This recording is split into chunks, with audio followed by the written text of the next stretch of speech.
So you can just imagine how much impact he created in the field of head and neck radiology. So I'm really looking forward to his retirement, whatever you call it, retirement, farewell lecture today. Now I would like to introduce Dr. Ann Osborn, a distinguished professor and Bill and Patricia Child Presidential Endowed Chair in Radiology at the University of Utah. Dr. Osborn.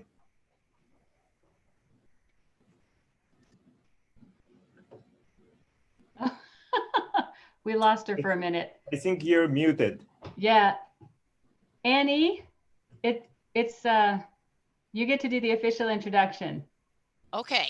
Sorry, I had a dog at the door. So who doesn't like to wait. So I guess of all of us, I maybe have known Rick the longest and had the privilege of that. And I used to tell my husband that other than him, that probably the most important man in my life was Rick Harnsberger, who has been a friend, a colleague, a mentor,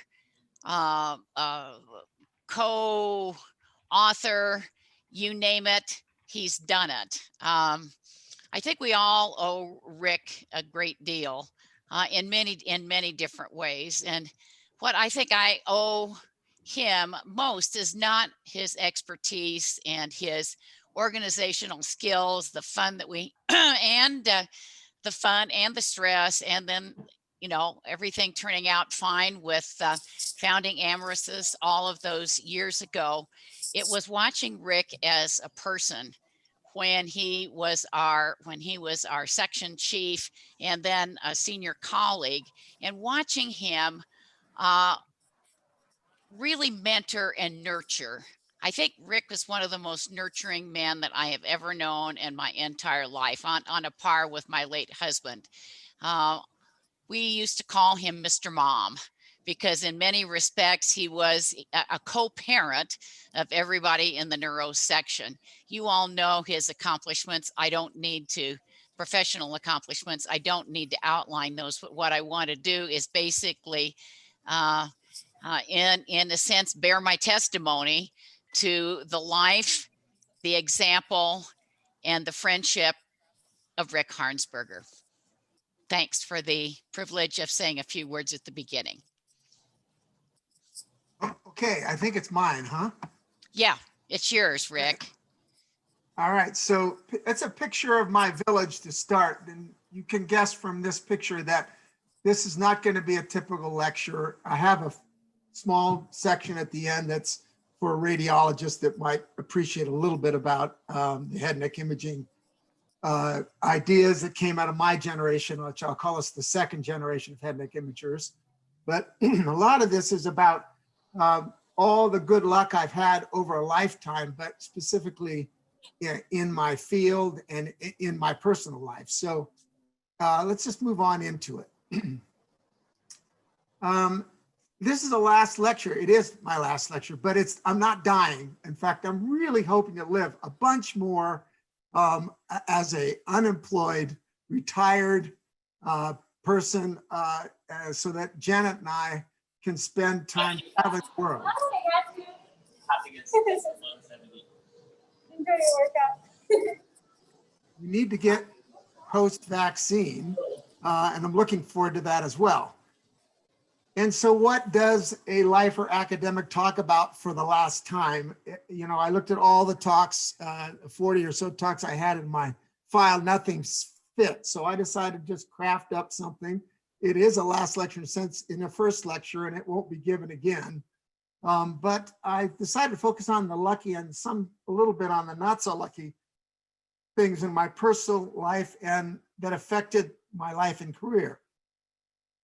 So we'll talk a little quickly about formative years, about faculty years, and finally get in a little bit of some head and neck ideas. So formative years, I try to do this in 30 minutes because I know you don't need to listen to me for another hour. So if I get too much beyond that, someone get the hook. in my formative years, we'll talk a little bit about my early years, my UCLA years, where I had two really important things happen to me. I tried to die, and I got married and went off to Utah. I'm going to talk some about my residency, a little bit of friends and fellows. Tony Mancuso is into this discussion, and my three sons who came into the equation. So I was one of four boys from Dot and Hutch. My dear parents, both with advanced degrees in chemistry from Berkeley, and wonderful It's just kind of telling him what he. role models. Role models for me. I mean, we don't have to listen to it, but I thought you might want to. Yeah, Hey. me too. Hey, Paula, I think you need to mute your mic. Those people who are not Sorry. just okay, good. Okay, so this guy here is me. I'm second son, and we'll see some of these other guys. My father grew up on a houseboat in China. So Hutch, this guy, grew up in a houseboat in China. He was about 16 when he came to America. His first language was Mandarin. And he knew a whole lot about life way early in his life. He then fought his way through the Second World War and landed on Iwo Jima. But he was both my parents were very supportive people. And as I said, great examples. But Hutch loved to get all four boys competing in some game, in some race, in some way. And so this was all meant to tire us out so we'd sleep finally and give my mom, Doris, a little bit of space to revive herself. It was not a surprise then that sibling rivalry was a big element in terms of my brothers and I relationship. And it's also not a surprise that Tom became a lawyer, I became a doc, Doug became an architect, and Steve went into business, because I don't think any of us wanted to be in the same field because we were pretty tired of competing with each other. So that was the first part of my life. Then I went to UCLA from 1974 to 78, and things were going along swimmingly. And in 1977, one day, the patient history, that's me, I came down with a flu, went to the student health, and they gave me some wimpy antibiotic, went home.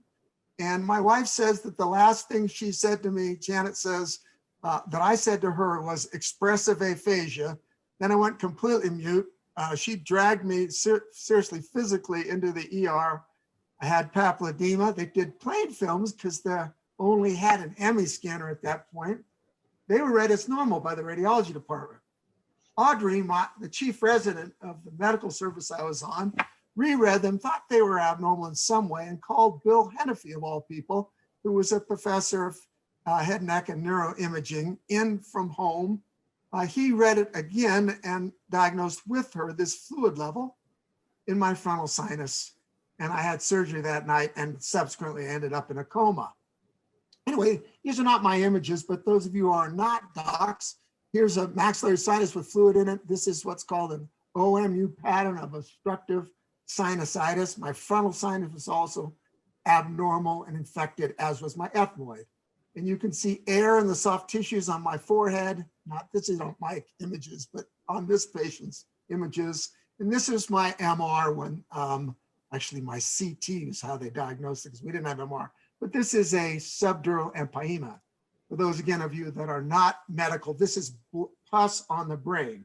And so it wasn't too surprising, but they drained my sinuses. The next day, they dragged me into an ME scanner. After 2 hours, they got 12 pictures, and I went back to surgery for holes in my head called trephinations. And 6 weeks later, they let me go home. Now, I was pretty depressed at the time I got sick, because I was on a UCLA medical ward as a medical student, and I was having no fun at all, and I was questioning what the heck I was doing in medicine. And so I thought maybe this whole sickness, once I recovered, might have been an omen, that maybe I didn't belong in internal medicine. And in fact, I started doing electives in various things like pathology and other subjects, and finally ended up on radiology. And following this, as luck would have it, Bill Hennefy came in and helped save my life. And Bob Scanlon, who was a radiologist at UCLA in the trauma group, who was in the ER when I did my elective and spent a month with him, was this wonderful guy. He was a jokester, and everybody in that UCLA Med Center knew he loved to tell jokes, and they'd come from all over and telling jokes. And I spent this happiest month of my medical school years in that ER room with Bob Scanlon. And it was that experience. He was also head and neck imager, it turned out, was what kind of propelled me to think about radiology. And so off Janet and I went to Utah, and me for a radiology residency, and Janet for a pediatric residency. And so the other really important thing that happened to me in those 4 years is I married the love of my life, Janet. Here she is on our wedding day, and here she is as we pose together in our yearbook.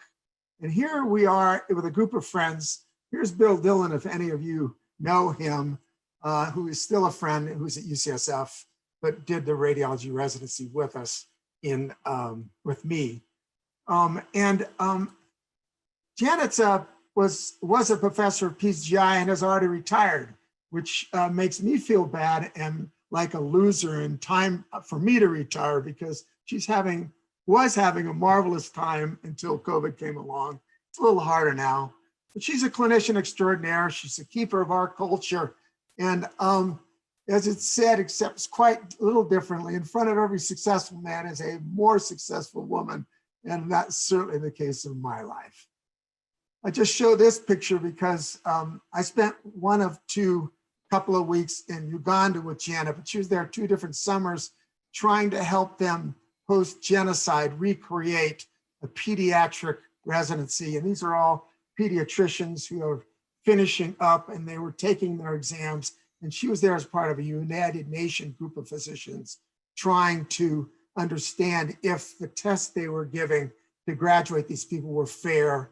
And this is her group that she had interviews with and spent time with over a few weeks. So my faculty years, I did a fellowship in body imaging of all things.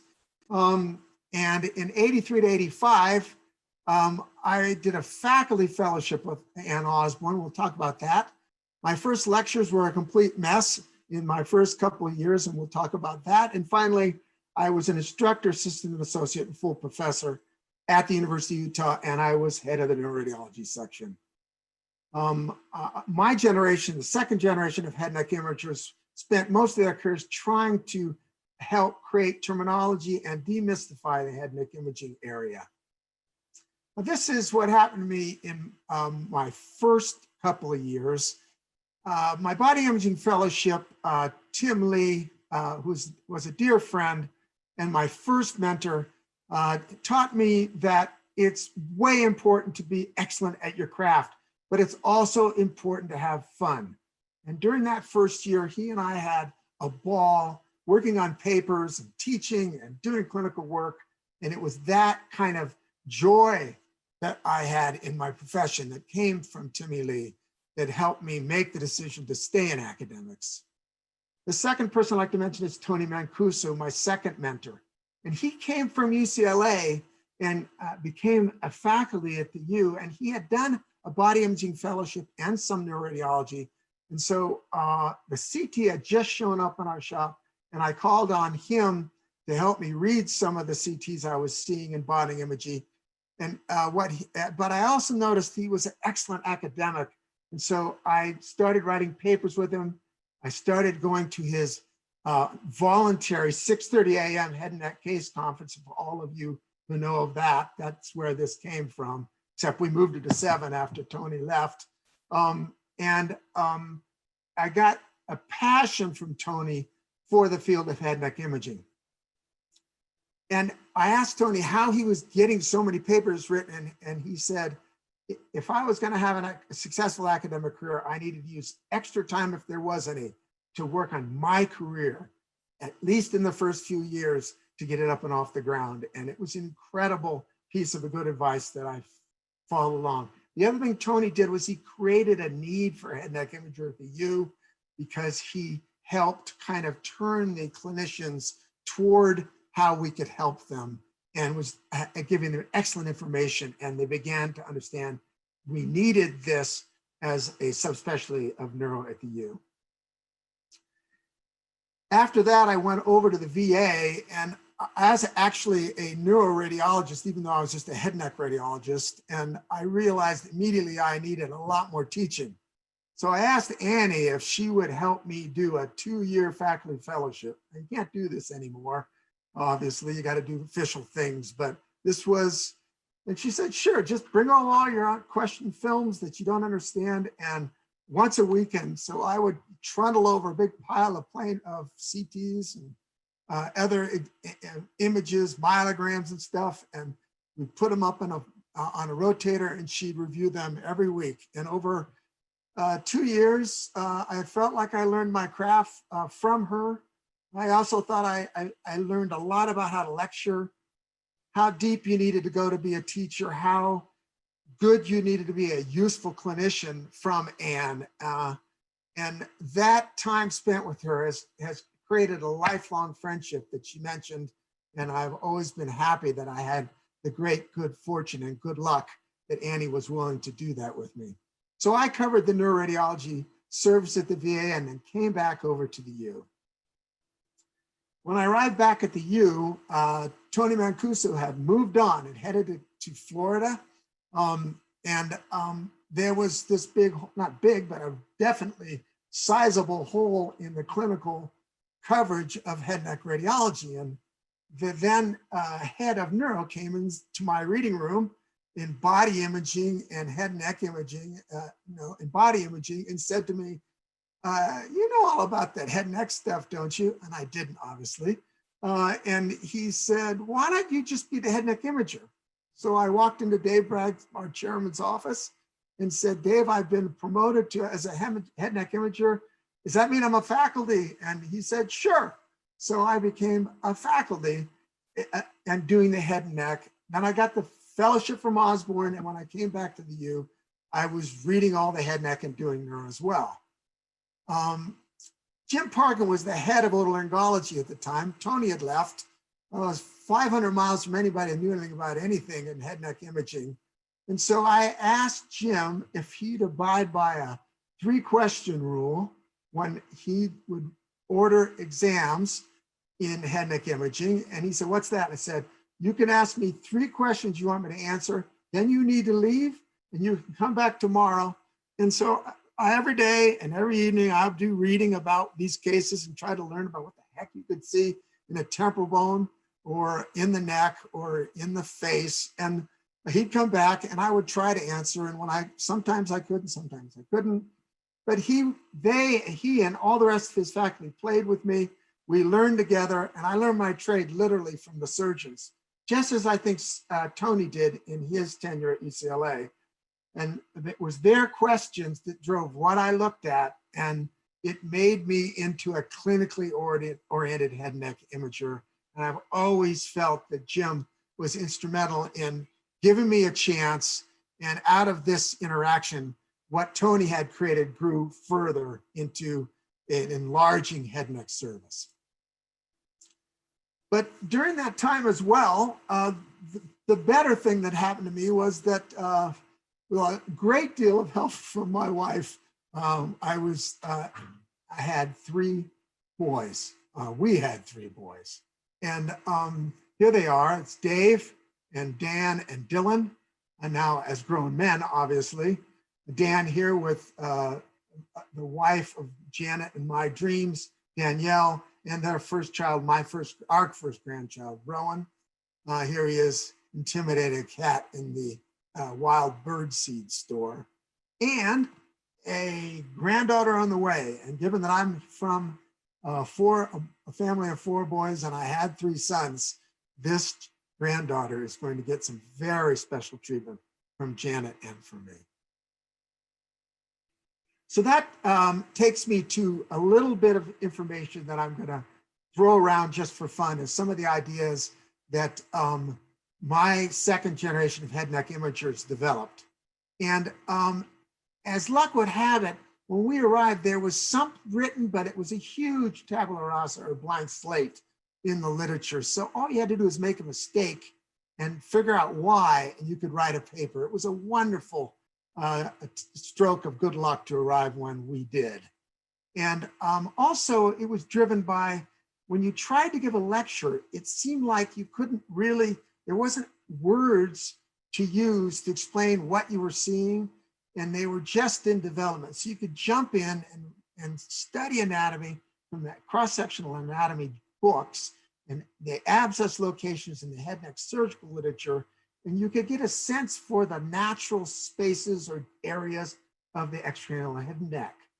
And so I think what we worked on was the practical distillate of neck fascia and spaces, because when we first look at something like this, all we could say was, I see an invasive mass in the nasopharynx.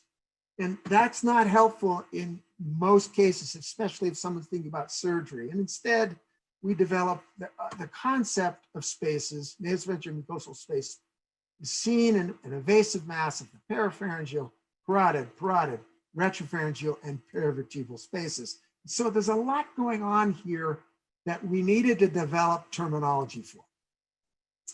And out of all that reading, and all the outlines and all the stuff and all the notes, I realized that I had this junk all over my desk. So I tried to create an outline for my cases, my teaching file.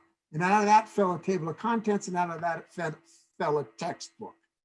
And I wrote the textbook, and then as I looked at it, I realized how much help I'd had to write it. And then I took the book home and showed it to my father, and with great pride, I showed it to him, and he said to me, and back then, oh, wasn't that great? You can see further down the horizon of the people and science that you're standing on the shoulders of. And it was a wonderful perspective from that kind of centered me about all the stuff I was doing. In any event, the idea was that we talked. The discussion for years was the nasopharynx, oropharynx, and hypopharynx. But there was very little in the way of what you said about all the other stuff that was in the soft tissues of the neck. And in fact, there were these huge lists of fascia. I just wrote a few of them down here that everybody talked about different fascia. And in fact, what was needed was to distill all the different fascia down to 3 layers of deep cervical fascia, where you can see these yellow lines, the superficial layer, and the middle layer is this purple line, and the deep layer is this blue line. And you can sort of color code the axial version of all the spaces, and you can dispense with all of these confusing terms. And those fascia then develop these spaces, and there are 7 of them: the parapharyngeal, pharyngeal mucosal, masticator, parotid, retropharyngeal, and perivertebral. And once you've got them, there's almost nothing left here. And what you can do with it then is quite simply to just say, okay, I'm going to look at the contents of every space, and I'm going to see what diseases could come from those contents. And therefore, I can make a list of things in the space, in this case, the pharyngeal mucosal space here. And from that, then you have a space-specific diagnosis, list of diagnoses. And then you need to just get some empiric experience, see a bunch of cases of those things that are in that space, the normal contents and the congenital things that could be in this space, and get familiar with what they look like in imaging. And if you see 5 of all the things in this list, and you see something in that space, you have a really good chance of creating a histopathologic diagnosis. And that seemed to be a very effective way to attack this problem. And I'm just going to very quickly, I'm going to skip that. But I will show you this next thing. Here's a case, it's a CT, and we see all kinds of stuff going on here. And this is an infected patient. They're looking for abscess. And we can, so 30-year-old with can't open his mouth, close their mouth, and it hurts. And is there an abscess? And yes, there is. So what we need to do is say where. And here we have parapharyngeal space. We also have the masticator space, and you see pus there, that low density stuff. And then the parotid space has got cellulitis, and so does the superficial space or buccal space. And so what you're saying is there's two spaces that need a finger or a drain in if you're going to drain it. And this is a way then to deal with things that are in multiple areas. But it's so important then that the surgeons know where that pus is and how many spaces to operate. And this terminology and this way of speaking gives them a way of operating. So if we take the suprahyoid neck and the infrahyoid neck and the oral cavity, we can define spaces in each of these areas, which is basically all the soft tissues from the skull base to the clavicles. And it gives us a way to start understanding what might be in these spaces. And it massively strengthens our reports for the surgeons and the clinicians who have referred to us. And it gives us a way to really contribute to our field. So with that, I move back to people, which is much more fun because that other stuff has been something I have talked about a few times. In the neuroradiology section, when I came on board, Osborn was running the section, and I worked with her for a few years, at which point I got handed the baton, and I worked on it for a few years, and then I handed the baton to Dr. Salzman, Karen Salzman. This was great good luck because I got a chance to lead. I got a chance to lead a section that Osborn had already led, which meant it was in good shape. I was able to select my own boss as the next chief. And that was also a good fortune because it has meant that I've lasted till I was 69, didn't make 70, and I'm glad of that, but it was still a great thing. And during all that time, we went from 5 faculty to 14 faculty, and no fellows to 7 fellows. And this is our current group. Jeff has just moved on recently, but there are about 14, I think, in the group. And this is a group of highly subspecialized neuroradiologists. They're teams of spine people, teams of head and neck imaging, interventional, brain.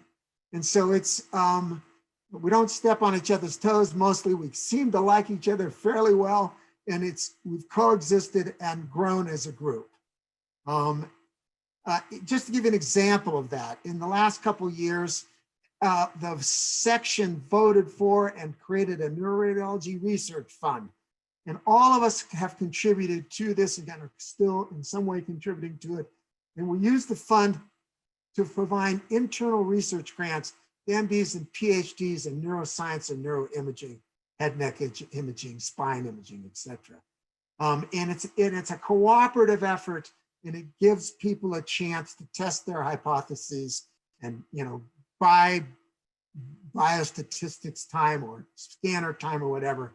And it's a fantastic vehicle, especially for our younger faculty.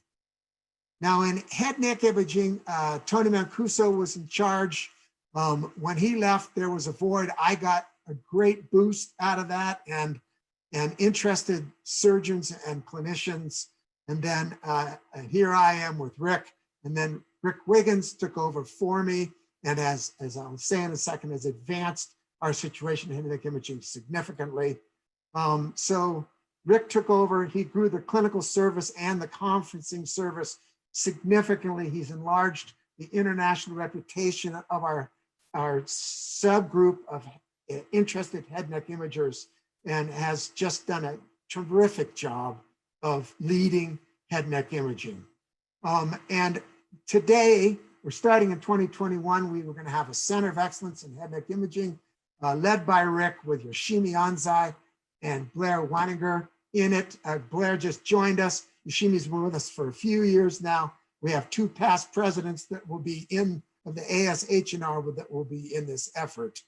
And so just to kind of wrap this up, I hope I didn't talk too long.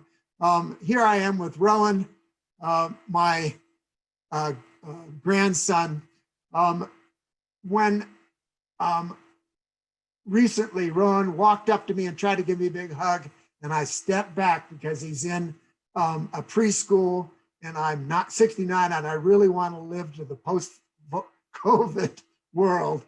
I stepped back and I could see the disappointment in his face, and I heard him mumble something. And I think it was stinking virus. And I'm sure that's what it was. I wrote stinking COVID, but he said stinking virus. And I thought his parents have explained, thank God. But here I am pre-COVID with my mother-in-law, Judy. No, shit, not my mother-in-law. What the hell's the matter with that? That's Dan's mother-in-law. In any event, with Judy, the mother of my daughter-in-law, making black raspberry jam from blackberries, raspberries in my garden, my cat. And here we are in pre-COVID times, Jan and I at the door of my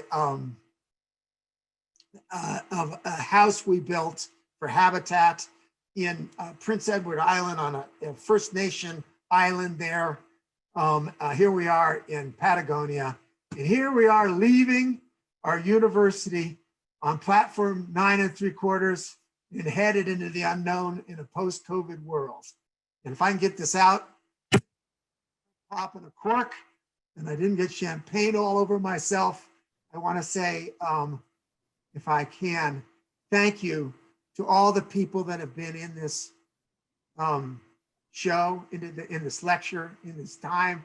I have had an incredibly lucky life, and I owe a great deal to all of you. Thank you. Thank you, Rick. That was amazing. I want to say a few words and then turn the program over. And at the very end, we'll have a little time for well-wishing. So thank you for that amazing tour. I personally wanted to thank you for so many things. You've been an amazing mentor, colleague, and friend to me personally since I was a fellow in the year 1999. And I want to thank you for the inspiration that you have given to so many former fellows, to faculty in our department, as well as an inspiration to so many of us around the country, as you can see from all the well-wishers on this call. I hope you're hearing me, but we adore you. Oh, good. We do adore you, and I'm so delighted to help celebrate this event with you. It's been an honor and a privilege to work with you all of these years. It has, you have definitely been a bright light in my life and a wonderful part of all of our world. So thank you for that. And we would like to honor you in a special way. And I would like to turn over the program to Dr. Rick Wiggins. Hi. Hello, everybody. Those of you who know the department here, the Department of Radiology and Imaging Sciences has really been known as leaders in head and neck imaging, with 3 internationally recognized experts all in the same shop, with 3 past presidents of the ASHNR all in the same department. And we've really been able to move past the traditional academic triad, really, of education, research, and clinical care towards mentoring, which is something that we've been able to do with Dr. Harnsberger's leadership and mentoring for all of us. With these efforts, those of you who train here know that we have an increasingly large family of head and neck radiology experts and imaging experts that is growing all the time. That's really leading the future of head and neck imaging as we know it. And to honor this and honor Dr. Harnsberger, we wanted to launch a head and neck imaging center of excellence, as he mentioned. We want to continue this pioneering pace of innovation and really distinction in head and neck imaging, and kicking off our own fundraising campaign to support the center with retaining and recruiting the highest level of head and neck imaging expertise, curating and hosting didactic lectures specific to head and neck imaging, and to provide some research funding for novel head and neck imaging projects. So for those of you joining us today, you'll receive a follow-up email with links to this new fund and contact information for our Director of Advancement. And we invite you to support this new initiative to honor the legacy of Dr. Harnsberger, who helped shape the discipline of head and neck imaging really as we know it. So I'll turn it back over to Dr. Salzman.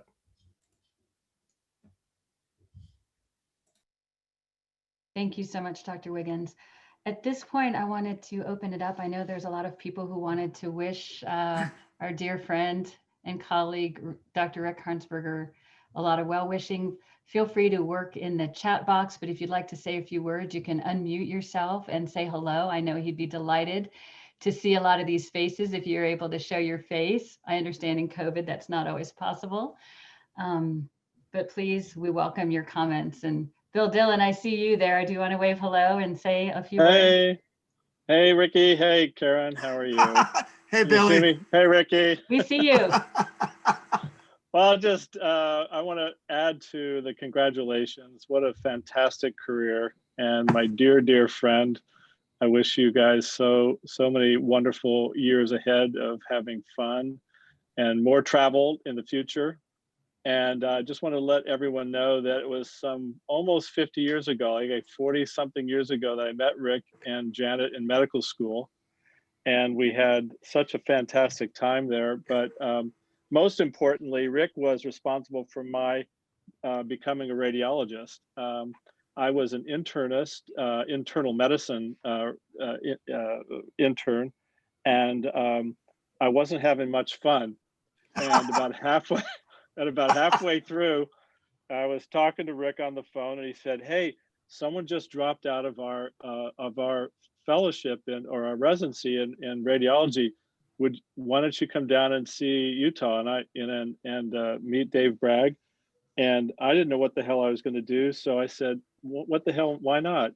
So I was single, and I came down, and Rick and Janet had me stay over with them, and David Bragg was very kind and said, "Okay, you got a job." And so I became a radiologist at the University of Utah, and I had a fantastic career and still am. And my time in Utah was absolutely formative for my development. And I think back on it as the most wonderful time of my life, and particularly since I got to be with my best buddy, Rick, and his lovely wife, Janet. So thank you, Ricky, for helping me. And so many others in changing the face of head and neck radiology. You've been a fantastic neuroradiologist and head and neck radiologist, and I just think the world of you guys and of the university there. So best wishes and big hugs. Thank you. Thanks, Billy.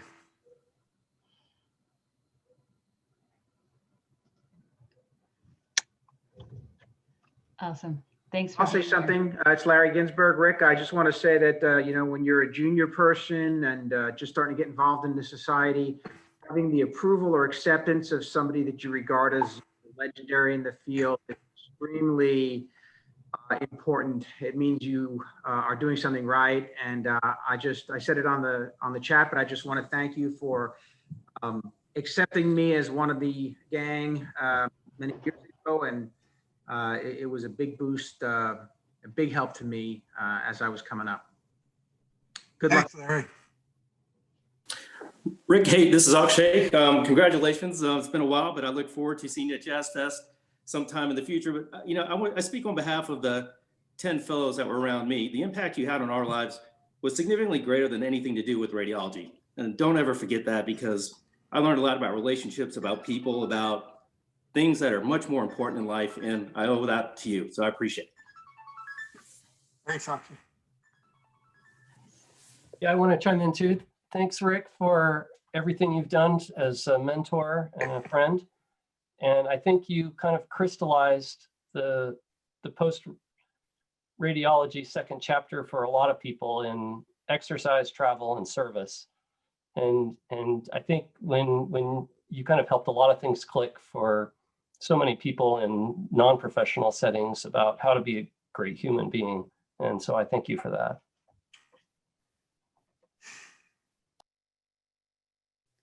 I'd like to hop on as well. I'm one of the few people who didn't train in Utah. Thank you for your incredible warmth, generosity of mentoring and encouragement over the years. As a foreigner, it was quite a challenge to get started in this country. And wow, you're really a true inspiration, Rick, and a great friend. Love being able to host you and Janet in South Africa. I still remember eating cupcakes together, and wishing you guys a wonderful, healthy, happy, and long retirement together. Callie, thanks for that. Listen, post-COVID, everybody on the call is welcome to stay with us.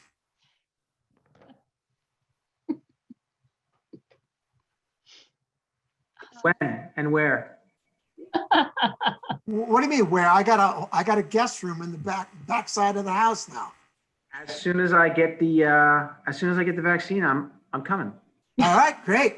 All right. Just give us a month of warning. Okay. So it's Hilda here on Snehal's laptop. So my name is not Snehal Patel. So Rick, don't even know what to say, because I like Callie. We didn't train with you, but I feel like I did. I feel like I've been adopted, and you opened the world for me in radiology. And I think you've done it for so many. You're so inclusive and so generous, and you've changed my life and my career. And I'm so very grateful. And I'm so happy for you and Janet that you can actually have a wonderful, fun retirement. Both of you deserve it. And I love you. Thank you so much. And we just need to stay out of COVIDville. Yes, but I'm in New York. Oh God. Well, don't visit till you get the vaccine, okay? I know, I've been banned from Utah. You can stay at my house. Thank you, Karen. I love you too. Rick, can you hear me? Yeah. Yes. Rich Offstein. I didn't train at Utah, but a lot of the names you talked about earlier in your talk, I trained at UCLA and loved Tony Mancuso, the jokes of Bob Scanlon, and of course, Bill Hanafy. And although they were my direct mentors, and I've not personally met you, although I do come in every once in a while and help out in MSK, I've learned probably as much, if not more, from you through your books. And you definitely demystified head and neck imaging for me, and I thank you. Hey, thanks a lot. You know, Tony was a fantastic mentor. So was Timmy Lee. And Bill saved my life by verifying some findings and coming in from home, which I know he wasn't a big fan of. So Can I tell you one little anecdote about Hanafy? I think you'll appreciate. He sent me in to do a sialogram. And I think I was in there for 3 hours, and I finally got the duct. And I actually got a sialogram. And I showed him the images, and I was so proud. And he looked at me and he says, "That's pretty good, but let's go do that right, because there's bubbles all over the contrast." But he was a very funny man. I remember him jumping on a raft with Bill Dillon and me in San Antonio with a bottle of wine and 3 glasses. Yeah, he's a great guy. We were floating around. He was just a great guy. Thanks. Dr. Harnsberger. Hey, guys. Nice to see you. We were kind of late invited to the party, but we're so pleased to be able to witness this and be a little piece of history. I'll let her go first and then I'll finish, but she can. I just want to, I don't know if you remember this, Rick, but you wrote a letter for my promotion and you forwarded me a copy of it. And when I read it, it made me cry. And now every time I need like a boost of any sort, I go back and read it. So I will always have that to make me think of you and, remember all the great stuff you've done for so many people. I have one of those also. He writes, he gives good letter. Well, you never made me cry. Okay, Doug. But you did make me laugh a lot, and I will, for the rest of my life, carry memories of like the early times on the executive committee, hearing you and Roy kind of like debating and kind of pointing the way for things. I learned a lot. Some of it good, some of it maybe indifferent. But you've been a wonderful mentor to more of us than you can possibly imagine. And we appreciate you. We're going to miss you a lot. And maybe if we're lucky, we'll get to see you around. And cheers. Cheers, man. Wait, cheers. Janet just brought me champagne, so good on you. Hey, Rick. Hey, Phil. How you doing? Hey, man, I'm done, and I'm feeling really good.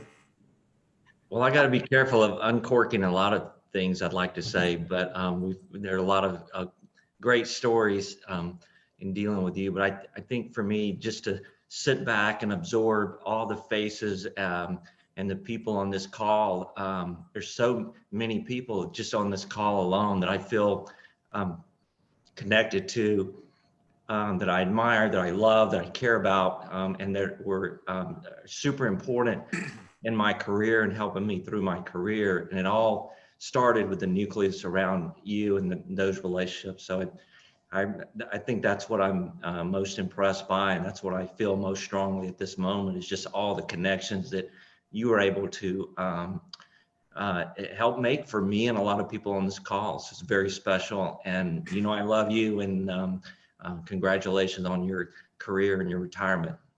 All right, come and fish with me, Phil. I will. All right.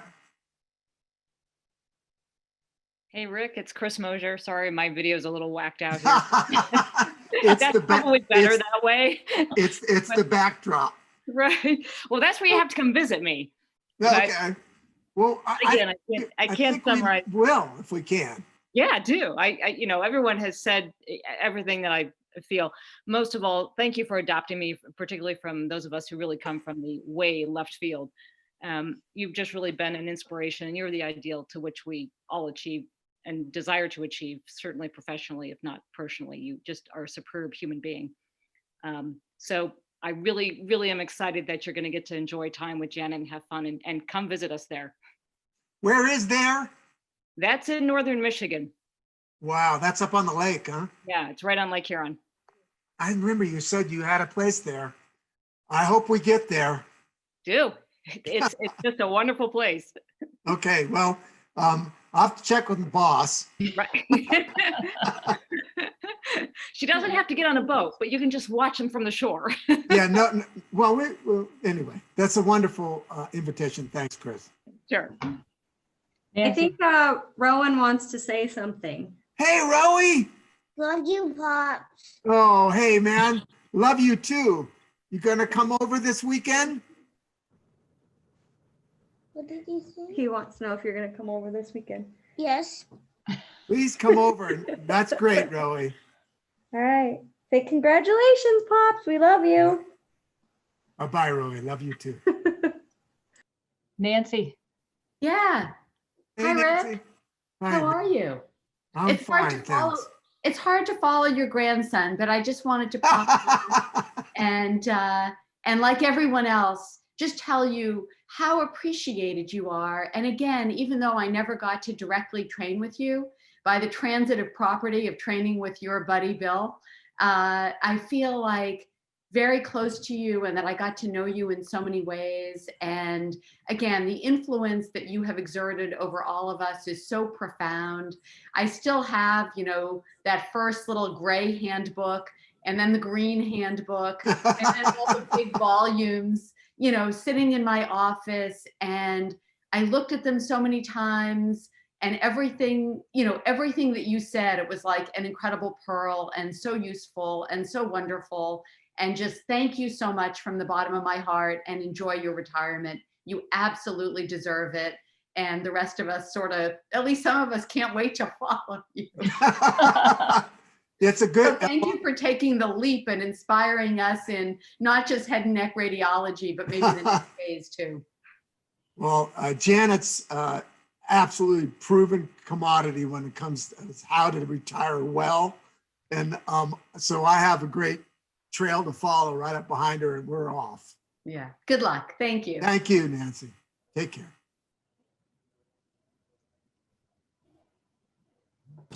I want to chime in again. I know there are other people that you don't get to see as often, but you really have been the heart and soul with Anne of this University of Utah, and such a, so I feel so fortunate to have had the opportunity to work with you and to, you know, have you as part of our world, because just looking at all these people and all of the many trainees and fellows and residents and medical students that you've inspired is, you know, amazing. And I thank you for all that you have done for all of us. Thanks, Karen. Ron Miller, I see you on the call. Some of his favorite memories are with you. So thank you for being here. I've heard lots of great stories of you fishing and all of the fun times. So wonderful to see you here. You're muted. Do you want to talk?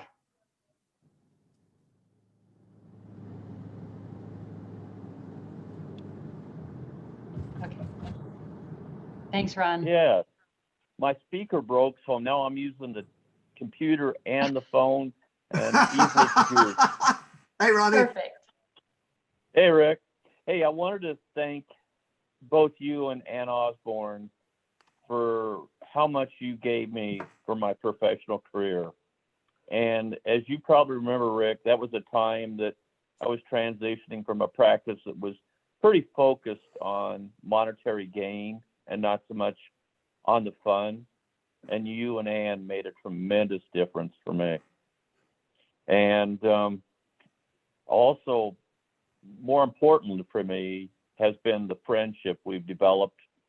And I'm really looking forward to continuing that.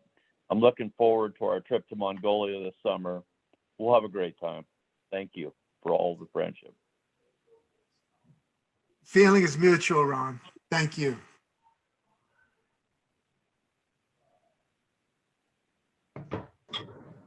I just wanted to say hi, and I know that I see you on Tuesday conference every week, but just wanted to thank you for all you have done in the field of head and neck radiology. I'm like a Nancy, that I had this head and neck imaging gray book that you published in 1990, ever since like resident, and I really learned so much from what you taught and what you created in the field of head and neck radiology that didn't exist back then. So, I also had an opportunity to come to University of Utah and observe how so practical you're teaching and analyzing imaging to make sense to clinicians. I think that's really tremendous power that I learned, that your imaging analysis is so much more to helping clinicians. And I learned a lot by just listening to how you describe the findings and talking to clinicians. So thank you so much. And I know you have done so many for the last 40 years to train fellows and residents. And I think that's a tremendous treasure that you left for University of Utah. And also, I know the personal side, you help so many people. And I remember I visited Horizonte School with you, and you are board Yes, member. I do. Yeah. Thank you. Thank And you I very much. think that really speaks about yourself beyond the radiologist.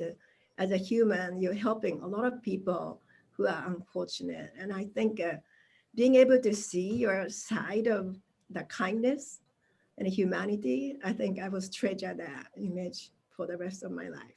So thank you. Thank you. Oh, Rick, this is Dennis. I just wanted to Dennis. Yeah, as a non-radiologist, as a physicist, you were actually an incredibly important part of my life, because I wouldn't be at the U if you wouldn't have recruited me. So I hope people recognize that. That was. I still remember wandering around LDS Hospital asking, does anybody know Dennis Parker? No. That's true, because a neuroradiologist on a ski lift said to me, you've got this brilliant physicist in Utah, Dennis Parker.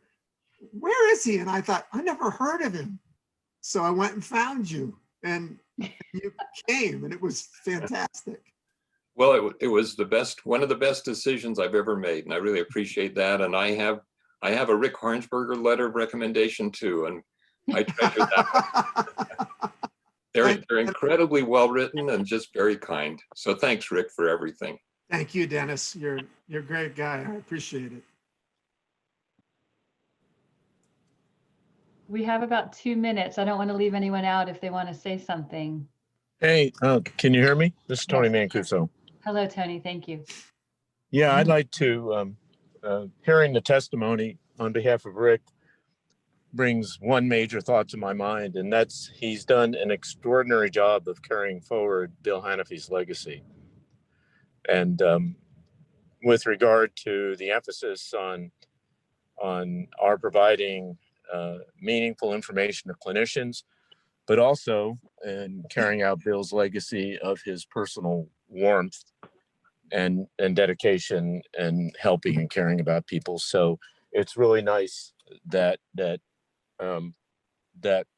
extraordinary human being, Bill Hanafy, saving his life, which was pretty cool. I remember that happened because I was there when Rick's films came through. We did polytombs too, if I remember, Rick.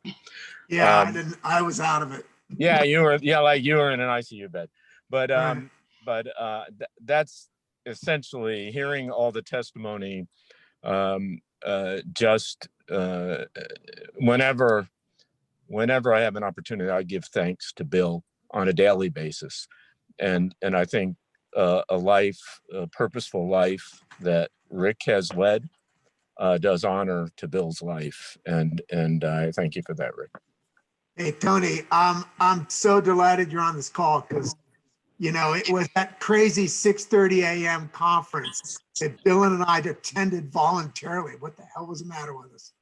And I've always told the story of that conference when someone says in the neurosection meeting, we should set up a new conference. I said, listen, some guy started a conference 35 years ago. I'm still doing it at 7 a.m. for Christ's sake. Let's not set up any more conferences. Dude, we used to drive to that in 2 feet of snow. I was happy to have a four-wheel drive Subaru. We drove up. I know, it's still true. So anyway, Tony, you inspired my career in a lot of ways. And so it's very special to me, man, that you're here on the last day. And we're happy also from the University of Florida to have provided you with such good seminal talent in Wiggins and Dr. Salzman. I think they've done a remarkable job at potentiating what you created there or advancing. And I would like to say to Rick, if he's still on, we developed a very unique online learning tool through UF called Witty Online. And if you want to parlay that into your outreach, educational outreach, it's a very unique interactive learning tool. And I've been writing the section in Head and Neck on it for 3 or 4 years now. So you're welcome to platform that along with your offerings. You don't need to charge for it. Okay. So anyway, and I assume it's going to be a follow-up email, but again, the main thing I want to get through is I'm thankful, eternally thankful for you staying true to all of Bill's legacy. And take care. I got to run now, but bye everybody. Thanks for being here. Go Gators. I am University of Florida as well. So absolutely true. Does anybody have any last hellos or well wishes? It's been so amazing to see so many people here. Rick has touched so many lives in a positive way, and it's just made the world a brighter place for all of us, I know. Thanks, guys. It's just been way better than I thought this whole thing was going to be on Zoom. So thank you. And God bless everybody that came. I really Thank you. did it. Thank you. Thank you. Bye. Thanks, everyone. Enjoy your retirement. Congratulations. Thanks, Bye. Congratulations. Bye. Congratulations. Congrats. Bye. Congratulations to Janet. Thanks, everyone, for being here. Hi, Janet. Bye, Janet.